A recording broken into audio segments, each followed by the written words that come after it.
Why study history? History isn't just about the past, it's about learning how to think, question, and understand the world we live in today.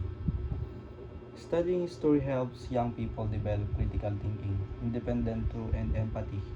It encourages them to see beyond the surface, to challenge assumptions, and to recognize that ideas, beliefs, and values have changed and continue to change over time. When we study the past, we learn to confront the present.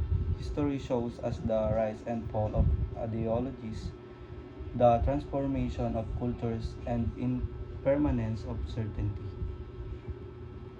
But history value is also deeply personal. It gives students a sense of connection to people, ideas, and emotion that transcend centuries. It builds empathy by helping us understand why people thought and acted as they did, and how those choices shape the world we inherit.